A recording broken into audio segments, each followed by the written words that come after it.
Bonjour à tous, je suis très heureuse d'être là aujourd'hui et de vous retrouver. Je suis parisienne, mais j'étais venue, ça arrive à tout le monde, je vois des grimaces, mais j'étais venue dans les Hauts-de-France juste avant l'été pour un événement en partenariat avec la Tribune qui portait sur l'emploi des seniors. Et c'est amusant parce qu'il y avait beaucoup finalement de traits communs, de thématiques communes avec ce dont on va parler cet après-midi en matière d'attractivité, de formation, de transformation, d'industrie. Donc j'ai été très heureuse de renouer avec ces thèmes et de confirmer le dynamisme de la région. Alors cette région qui se transforme avec REV 3, on vient d'en parler, mais qui a aussi une place à prendre au sein de l'Europe, le sud du nord de l'Europe, peut-être le nord du sud de l'Europe. Qu'est-ce qu'on peut y faire? Comment le faire rayonner? On en discute aujourd'hui avec mes trois partenaires de débat. Donc à côté de moi, Daniel Lecca, qui est vice-président de la région Hauts-de-France en charge des universités, de la recherche, de l'innovation et de l'Europe. Bonjour. À vos côtés, Didier Cousin, qui est vice-président de la CCI des Hauts-de-France. Vous êtes en charge de REV 3 et vous êtes aussi directeur territorial Hauts-de-France de GRDF. Bonjour. Et enfin, Anne Wetzel, vous êtes directrice Europe Région Hauts-de-France. Bonjour à tous les trois. Alors, ma première question, Didier, elle serait pour vous. On en a un petit peu parlé, on l'a un peu entrevu au travers des discours précédents. REV 3 et les problématiques européennes sont liées, mais à quel point? Alors, je ne pensais pas démarrer, mais c'est pas grave. Ah, vous ne saviez pas? Bah non, c'est surprise. Non, mais juste peut-être resituer un petit peu quelles sont les thématiques et enjeux autour de REV 3 en tant que CCI de région. Puisque, en fait, la CCI, avant tout, son public, ce sont les entreprises. Donc, il faut qu'on amène effectivement des choses qui soient très opérationnelles, très concrètes pour les entreprises. Donc, juste pour vous rappeler un petit peu ce qu'est REV 3, on a 6 grandes thématiques. D'abord, les accélérateurs REV 3, on appelle accélérateurs, mais en fait, ce sont des incubateurs pour aider des entreprises qui sont très orientées développement durable et des start-upers en particulier vers un développement. Alors d'abord sur le territoire régional, et puis on parlera peut-être de l'international après. Et puis les grandes thématiques sont les déchets, tout ce qui est écomatériaux déchets, l'énergie, l'eau, on en a parlé, tout ce qui est économie circulaire, économie de la fonctionnalité. Et puis, on en a parlé beaucoup également, tout ce qui touche à la mobilité, pour ne pas dire l'électromobilité. Voilà. Donc, juste pour resituer où sont les grands enjeux. Alors, par rapport à ça, les contacts avec l'Europe sont nombreux. Moi, je me rappelle en 2018 un voyage d'une délégation avec Philippe Vasseur où on est allé voir une société que vous connaissez bien qui s'appelle Audi à Werlte en Allemagne. On est allé voir comment fabriquer de l'hydrogène avec de l'électricité excédentaire à partir d'électricité renouvelable. Alors, c'était des éoliennes, hein, mais ça peut être du photovoltaïque. Et comment on régénère à partir de cet hydrogène du méthane pour l'injecter dans l'usine de Audi en Allemagne. Ça, c'était en 2018. 2019, nous allons à Riga, en Lettonie, avec une délégation dans laquelle il y avait Franck Dersin, Bruno Fontaine, président de la CCI Grand Hainaut, et tout un tas de partenaires. On est allé voir comment rétrofiter. Je fais varier forcément parce que tous les cas sont intéressants et sont divers et variés. Mais on est allé voir un rétrofit, donc une transformation de locotracteurs diesel en biométhane. Donc on est allé voir comment ça se faisait avec la SNCF de Lettonie. On a été reçu par l'ambassadrice, etc. Donc des cas très très très concrets. Et puis cette année, on a eu l'occasion. Alors entre-temps, il y a eu un petit peu de Covid et d'autres soucis. Mais cette année, on a eu des contacts avec la Pologne pour tout ce qui touche à la gestion des biodéchets. Donc on a pu matcher, challenger un petit peu nos différentes pratiques et expériences entre l'Allemagne, puisque c'est dans le cadre du triangle de Weimar, donc c'est une rencontre régulière entre l'Allemagne, donc la Rhénanie si je ne me trompe, la région de Katowice et les Hauts-de-France qui se voient 1 ou 2 fois par an, et on s'est challengé sur les biodéchets. Et tout récemment aussi, il y a eu une délégation qui est allée en Norvège pour regarder justement les retours d'expérience sur la décarbonation. Il y avait forcément une forte délégation dunkerquoise qui était présente. Mais voilà, on est sur des choses qui sont très très concrètes et c'est pas fini. On a des partenariats qui sont en train de se nouer avec la région du Kent et là aussi on va travailler sur l'eau, les déchets, etc., etc. Excusez-moi, je suis un petit peu long. Mais... Non, pas du tout, mais on aura l'occasion d'en rediscuter. Norvège qui n'est pas membre de l'Union européenne, d'ailleurs, on le rappelle, donc oui, quoi, c'est pas forcément dépendant du côté de l'Union européenne. C'est un partenaire important de la région des Hauts-de-France et historique. Ouais. C'est la raison pour laquelle effectivement des liens ont été tissés naturellement. J'en suis ravie parce que je suis d'origine norvégienne, vous voyez, ça me fait très plaisir. Formidable. Donc on voit à quel point vous pouvez aller chez les voisins pour vous inspirer, confronter les bonnes pratiques. En tant que région aussi, à quel point est-ce que l'Europe s'impose comme partenaire? Qu'est-ce qui peut se jouer à ce niveau-là? Il y a plusieurs leviers et en réalité, ce qu'on constate, c'est que l'échelon européen est le plus pertinent pour faire face à ces enjeux de REF 3. Ça, c'est déjà un principe qu'il faut poser. Et nous avons la chance d'avoir une politique qui est très importante, qui est la politique de cohésion. Cette politique de cohésion, elle vise à réduire les écarts de développement entre l'ensemble des régions européennes. Et il s'avère que c'est un levier financier très important puisque ça représente 1,3 milliard d'euros sur des programmations qui... par exemple pour celles qui s'ouvrent 2021-2027, c'est une enveloppe qui est à notre disposition pour faire de la programmation pluriannuelle et offrir un cadre pluriannuel sur des investissements que nous pouvons faire dans notre économie pour assurer sa transformation. Ce n'est pas si fréquent et c'est très important. Deuxième élément qui est aussi très important, c'est que dans les priorités qui ont été définies au niveau européen, il y a la question des transitions et cette question des transitions, elle est centrale. Et elle implique plusieurs leviers d'action. D'abord, c'est de l'innovation, c'est de la recherche pour faire émerger à la fois les technologies de rupture qui vont nous permettre de faire face à ces questions de transition. C'est aussi nous permettre d'innover en d'abord prenant quelques risques, et ça implique la force publique, pour ensuite pouvoir massifier et développer des nouveaux secteurs économiques qui sont là aussi, qui nécessitent un peu d'argent public pour impulser la machine. Et en l'occurrence, c'est ce que nous permettent les fonds européens. Et aujourd'hui, dans les concentrations thématiques, enfin les choix qu'on a fait d'un point de vue thématique, on a évidemment mis beaucoup d'argent vers l'Europe plus verte. Et donc, dans notre territoire, c'est plus de 45% des fonds européens qui vont être fléchés vers ces enjeux de transition. Donc, on voit bien à quel point l'Europe est un partenaire essentiel, à la fois en termes de vision, en termes de prospective, on vient de le dire, en termes de coopération, mais aussi en termes de mobilisation des fonds qui vont nous permettre là aussi de créer un effet de levier très important. On l'a dit, 1,3 milliard d'euros en quelques années. On a maintenant le recul, puisque depuis 2014, c'est une enveloppe qui est d'une certaine manière pérennisée sur chaque période. Et on a en plus de cela des enveloppes dédiées à la transition, puisque sur le département du Nord et du Pas-de-Calais, on va pouvoir mobiliser le fonds de transition juste, qui va nous permettre là aussi d'accélérer considérablement cette transition. Donc vous voyez, le partenaire européen, c'est un partenaire de prospective et c'est un partenaire financier pour opérer cette transition de manière extrêmement concrète. Alors justement, concrètement, sur le terrain, ça se passe comment? Est-ce que vous auriez, Anne, peut-être des exemples à nous donner pour faire vivre un peu tout ce que vient de nous expliquer Daniel? Oui, bien sûr. En fait, juste 2 chiffres pour illustrer ce que M. Lecca vient d'évoquer. On a des enveloppes donc pluriannuelles et l'enveloppe pluriannuelle qui s'est terminée là, c'est 282 projets d'efficacité énergétique et de production d'énergie renouvelable. C'est 325 millions d'euros qui sont investis directement dans les Hauts-de-France sur cette thématique. 2 exemples peut-être pour illustrer. Donc, premièrement, méthanisation. Énormément d'argent européen investi pour les unités de méthanisation, pour massifier aussi, pour aussi soutenir des équipementiers qui donc peuvent répondre aux besoins de construction. Mise en place de technocentres, également là-dessus pour la recherche et développement, qui sont également nécessaires, comme Eurameta par exemple. Des bureaux d'études régionaux, avec du coup aussi l'installation de constructeurs étrangers qui se mettent du coup au cours d'un écosystème régional qui était possible avec une chaîne d'acteurs régionaux, aussi grâce au soutien des fonds européens. Deuxième exemple, aussi une grande histoire de réussite, c'est les réseaux de chaleur qui ont été financés très massivement par les fonds européens dans notre région. Récupération de la chaleur fatale, déchets ménagers, mais aussi industriels. Et ça apporte quoi concrètement? C'est le coût de la chaleur qui devient plus acceptable pour les habitants de notre région. Donc voilà pour illustrer rapidement ces 2 exemples qui montrent l'apport des fonds européens dans notre région. C'est intéressant l'exemple que vous citiez en disant qu'il y avait aussi des entreprises étrangères partenaires qui venaient travailler. Je vais prendre un tout petit peu le contre-pied, c'est-à-dire que l'Europe, la collaboration, les écosystèmes, c'est formidable. Ça reste aussi un environnement très concurrentiel. Aujourd'hui, quels sont les secteurs d'activité que vous avez envie de pousser? Comment les faire rayonner aussi hors des frontières de la région et hors des frontières de la France, Didier? je vais prendre des exemples que je connais peut-être un petit peu mieux. On a beaucoup parlé à l'instant de décarbonation, on a beaucoup parlé dans les propos d'introduction du nucléaire, de l'EPR, et ce sont des sujets incontournables. Les canaux Seine Nord-Europe et la logistique sont des sujets incontournables et à enjeu pour la démarche REF 3.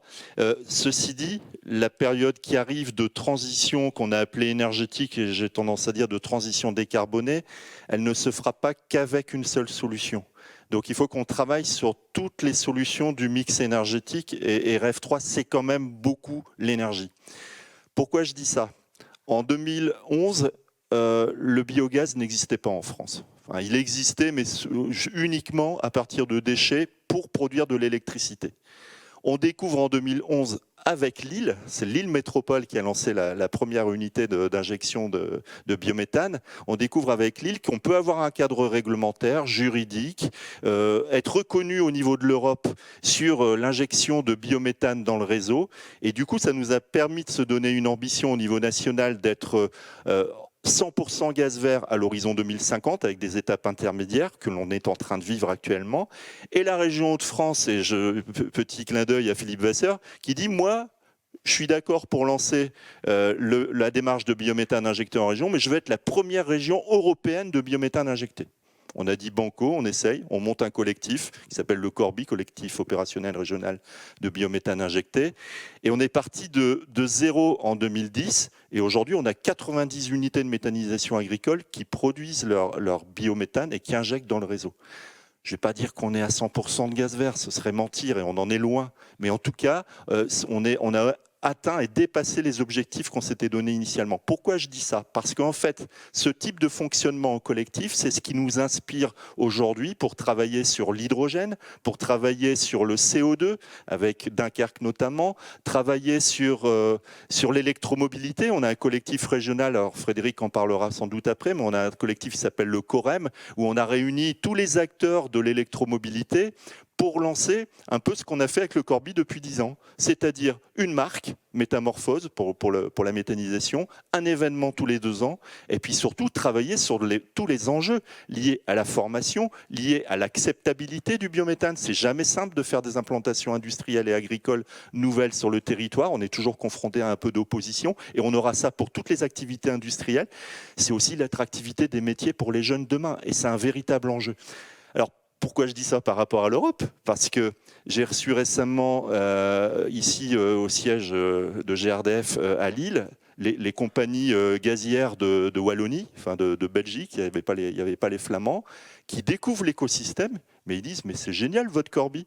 Nous, on n'arrive pas à avoir de cadre réglementaire, on n'a pas de prix de rachat de biométhane, comment vous fonctionnez en collectif, en transversalité, etc., etc. Donc, pour répondre à votre question, ce ne sont pas des concurrents, c'est plutôt des coopérations qu'il faut mettre en place et voir comment on peut échanger nos pratiques, nos expériences, parce qu'on s'enrichit toujours de faire du collectif, pas seulement régional du coup, mais voire européen, demain, sur tous les sujets. On va demain, mais tu en parleras Frédéric, on va demain à Bruxelles, je crois que c'est demain, oui, pour parler d'hydrogène et présenter la feuille de route hydrogène donc, à la Commission européenne, au Benelux, etc. Et on n'est pas là dans la confrontation, bien au contraire, on est là pour s'enrichir mutuellement. On parlera d'hydrogène d'ailleurs plus tard dans l'après-midi. C'est important de rester effectivement assez concret, de savoir ce que ça signifie sur le terrain pour les filières et surtout pour les entreprises. Vous avez évoqué tout à l'heure beaucoup de programmes au niveau européen. Quand on est une entreprise, comment est-ce qu'on s'y retrouve ? Alors c'est vrai qu'il y a beaucoup d'opportunités. Mais je vais dire, c'est un problème de riche. Il vaut mieux avoir plus d'opportunités que de ne pas en avoir du tout. Et l'une des spécificités, c'est que sur les fonds européens, en particulier une grande partie des fonds, dont l'acronyme on l'entend le plus souvent, FEDER, FEADER, FEAMPA, enfin, ce sont des choses qu'on entend dans les médias, qu'on voit sur des panneaux à l'entrée des villes où il y a des travaux réalisés et financés par les fonds européens. Donc on voit bien que c'est un peu confus. Et peut-être profiter de l'occasion pour faire un petit peu de pédagogie. Il y a d'abord un premier volet qui sont tous les fonds qui sont gérés par la région Hauts-de-France, par les régions françaises, en tant qu'autorité de gestion. Alors quand on est autorité de gestion, ce n'est pas seulement un rôle administratif, on n'est pas là que pour compulser les dossiers et les traiter, on est là aussi pour définir les enveloppes que nous allons leur attribuer et comment on réfléchit de manière globale à l'utilisation de ces fonds. Et ça, c'est ce qu'on appelle le FEDER, le FSE+, FEDER, Fonds européen de développement régional, régionales, le FSE, le Fonds social européen, qui sont des fonds qui viennent financer énormément de projets très concrets, qu'il s'agisse d'investissements créatifs, productifs dans les entreprises, qu'il s'agisse de projets pour les collectivités locales, qu'il s'agisse aussi des questions de mobilité. Donc c'est énormément de domaines qui sont éligibles à ces fonds européens. Ça, nous les gérons en région, et donc c'est assez simple. La porte d'entrée, c'est la région Hauts-de-France, Europe, @hautefrance.fr, une adresse mail, et vous avez là un accompagnement. Vous êtes pris par la main et on vous aide dans toute la vie de votre projet pour vous assurer que vous puissiez bénéficier de fonds européens. Ça, c'est le premier étage de la fusée, et puis auquel se greffe le fonds de transition juste que j'ai évoqué tout à l'heure, qui correspond exactement à ce que nous voulons faire avec REF 3. Donc ça, ce sont des enveloppes très importantes. Et puis ensuite, il y a un deuxième niveau, c'est la coopération.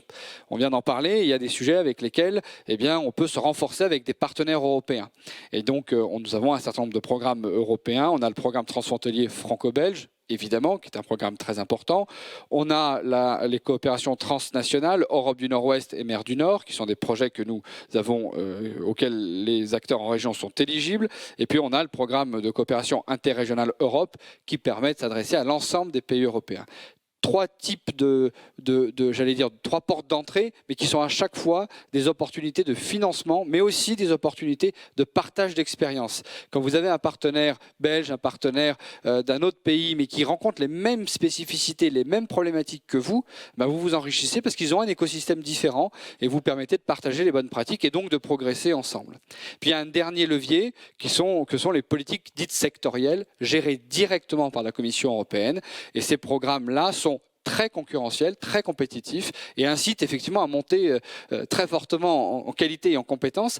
Mais là aussi, c'est une opportunité pour les porteurs de projets parce que en réalité, se hisser au niveau international, se hisser au niveau de la compétition internationale, c'est aussi se donner l'occasion de partager avec des partenaires de compétition et de niveau international. Et c'est au travers de cette collaboration qu'on peut aussi tirer de très grands fonds, de très grandes opportunités de fonds européens.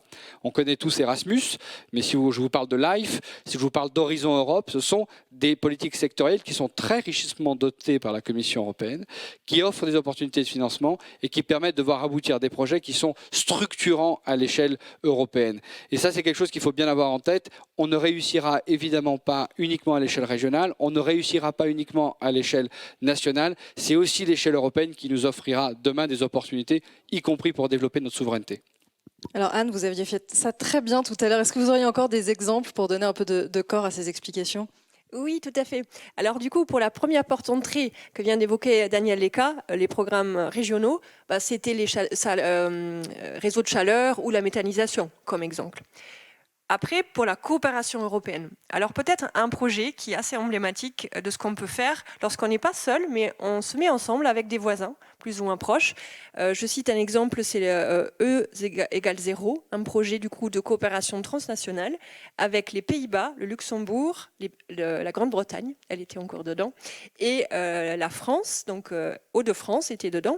La question c'est, on a tous la question de la rénovation énergétique. Comment faire pour rénover plus rapidement et de façon plus abordable? Et du coup, aux Pays-Bas, ils avaient trouvé une méthode très intéressante qui permet aux locataires de rester, aux habitants dans le logement, aussi d'être plus rapide et moins invasif. Et cette méthode-là, du coup, dans ce projet-là, a été expérimentée en Hauts-de-France. Dans un premier temps avec quelques sites expérimentaux et ensuite de façon plus conséquente. Ça a créé toute une dynamique, Energy Sprong, donc saut énergétique si on veut, et aujourd'hui il y a même l'idée de structurer toute une filière en Hauts-de-France autour de ça. On voit bien, c'est donc parce qu'un voisin a trouvé quelque chose d'intéressant qu'on peut travailler ensemble là-dessus et créer de nouvelles dynamiques. Aujourd'hui en Hauts-de-France, il y a une dynamique telle qui est peut-être plus importante que ce qui se passe aux Pays-Bas. Donc on voit bien aussi, ça peut sauter d'une région vers une autre et se développer de façon différente. Donc ça, c'est un exemple du coup pour un programme de coopération. Et pour la dernière porte d'entrée qu'évoquait Monsieur Lecca, c'est les programmes sectoriels, donc directement gérés par la Commission européenne. On peut citer là-dessus le Innovation Fund, Equiom, qui est un producteur de béton très important dans notre région, qui est allé chercher dans un cadre très concurrentiel, et du coup, c'est pas facile. On est sur des technologies de rupture. il était allé chercher une enveloppe de 150 millions d'euros quand même, très important, pour du coup créer la première cimenterie européenne neutre en carbone et avec un investissement massif par l'Union européenne. Beaucoup sur la recherche-innovation. Donc là, il y a un accompagnement que du coup la région Hauts-de-France peut aussi, elle peut aider dans ce sens-là et aider les porteurs de projets. Mais vous voyez, c'est des portes d'entrée très différentes et les besoins sont aussi très différents en fonction de ce que veut faire. Mais tout ça est disponible. Vous avez entendu le message, hein, tout ça est disponible. Je voudrais rebondir sur ce que vous venez de dire. La région peut accompagner justement, j'imagine que c'est quand même assez compétitif d'obtenir ces fonds. Qu'est-ce qu'elle fait la région pour soutenir ces entreprises par rapport à ces fonds européens ? Alors c'est vrai que c'est compétitif, c'est vrai que ça implique une gymnastique intellectuelle un peu particulière d'aller Beaucoup d'administratifs. Solliciter des fonds européens. C'est de l'administratif, ce sont des étapes, des démarches, des règles qu'il faut respecter. Mais cette complexité d'apparence, il ne faut pas en avoir peur. Cette complexité existe, ce sont des cadres, il faut s'inscrire dans ces cadres. Nous, notre rôle en tant que région, c'est de prendre les porteurs de projets par la main. Alors, si des associations sont capables d'en bénéficier, on le fait, c'est que des entreprises peuvent aussi le faire. Après, c'est à nous d'être bons dans l'accompagnement. Voilà, il faut compenser la complexité par un accompagnement renforcé. C'est ce que nous essayons de faire et vous avez les services de la région qui, thématique par thématique, sont extrêmement performants pour cela. Il y a des choses qu'on peut simplifier. Dans la discussion avec la Commission européenne ces dernières années, des choses ont été faites, clairement, pour diminuer le volume de démarches administratives. Ça a été plus ou moins bien réalisé. Évidemment, il faut remettre en permanence le métier sur l'ouvrage, mais on va y arriver. En tout cas, quoi qu'il arrive, l'accompagnement est renforcé et nous le faisons sur l'ensemble des fonds disponibles, à la fois sur ce que nous avons en gestion en tant qu'autorité de gestion, sur les fonds de coopération où nous pouvons aussi trouver des partenaires, parce que nous avons des partenaires internationaux, des partenaires européens avec lesquels on a l'habitude de travailler et on connaît les interlocuteurs susceptibles de s'inscrire dans des projets. Et donc, ça aussi, on a un accompagnement que l'on peut réaliser et c'est un atout. Et puis enfin, sur les politiques dites sectorielles, c'est vrai que c'est complexe et compétitif. Eh bien, nous avons mis en place un dispositif qui s'appelle le dispositif FRAP, c'est le Fonds régional d'accompagnement des porteurs de projets européens, pour accroître notre force de frappe et faire en sorte que, effectivement, les entreprises, les laboratoires de recherche, les universités qui décident d'aller sur des fonds sectoriels puissent être accompagnés par des experts, des professionnels, pour que le dossier corresponde bien à toutes les cases et qu'ensuite, effectivement, on puisse bénéficier de cette opportunité financière. Donc la région de Hauts-de-France est le partenaire du quotidien pour les fonds européens. Vous êtes bon en slogan. Alors, on y travaille. La simplification, c'est un des enjeux de Bercy. Alors, on a dit qu'on ne faisait pas de politique nationale. Néanmoins, Anne, c'est compliqué ou c'est vraiment faisable de décrocher ces fonds ? C'est évidemment faisable. Le tout, comme l'a dit très bien Daniel Eka, c'est d'être bien accompagné. Et du coup, on a essayé de construire pour chaque programme un mode d'emploi spécifique. Se renseigner, aller sur Europe en Hauts-de-France.fr pour regarder, avoir les premières informations, ensuite prendre contact avec l'équipe d'animateurs qui est aussi à chaque fois spécialiste dans le programme concerné. C'est de chercher, on organise aussi des séminaires de formation, d'information également sur les logiciels européens qui quelquefois sont nécessaires pour transmettre son dossier. Poser une question, on ne comprend pas, on ne sait pas à quoi on est éligible, on contacte europe@hautdefrance.fr pour poser toute question qui est possible. Et après, on se lance dans l'aventure et souvent, il y a quand même des belles récompenses et des opportunités européennes à la clé. Et une fois qu'on y est entré le plus dur, c'est la première fois. Une fois qu'on a compris le logiciel européen, une fois qu'on a compris comment ça fonctionnait, tout coule de source et les opportunités sont effectivement gigantesques. Et encore une fois, notre région a besoin de ce lien et l'Europe est une vraie opportunité. C'est pas neutre de le dire dans notre région. Et là, la période et le calendrier nous invitent d'autant plus à attirer l'attention sur ce que fait l'Europe de bien sur nos territoires. Avant de se quitter, j'avais juste un dernier mot. On a beaucoup parlé d'Europe. Est-ce qu'on peut voir un peu plus loin ? Est-ce qu'il y a des possibilités de coopération au-delà de l'Europe, Didier Cousin ? Alors oui, forcément, j'en ai au moins une en tête puisque nous avons commencé à coopérer avec le Québec l'année dernière, puisqu'on nous y sommes allés, ils sont venus nous voir, on va certainement les revoir dans les prochains mois, pour parler des coopérations possibles et collaboratives sur les batteries. Et notamment, alors ils ont un peu de matières premières chez eux, on a quelques compétences sur le recyclage, eux aussi, donc on va forcément travailler là-dessus. On va travailler probablement aussi sur la méthanisation. Et puis un dispositif que j'ai rapidement évoqué tout à l'heure, c'est celui de l'accélérateur et des incubateurs REF3. Ils sont très intéressés pour pouvoir accélérer, donc accompagner des startups québécoises qui auraient un marché possible sur les Hauts-de-France et sur la France. Et à l'inverse, bien évidemment, nous on recherchera des startups françaises qui pourront aller se développer au Québec. Donc on est en pleine discussion avec eux. Il faut juste là aussi un petit peu de financement, mais sinon le projet a l'air sympa. Voilà. Donc des fonds à saisir, des marchés au-delà de nos frontières à saisir également. Merci beaucoup pour la présentation de toutes ces opportunités. Merci à vous.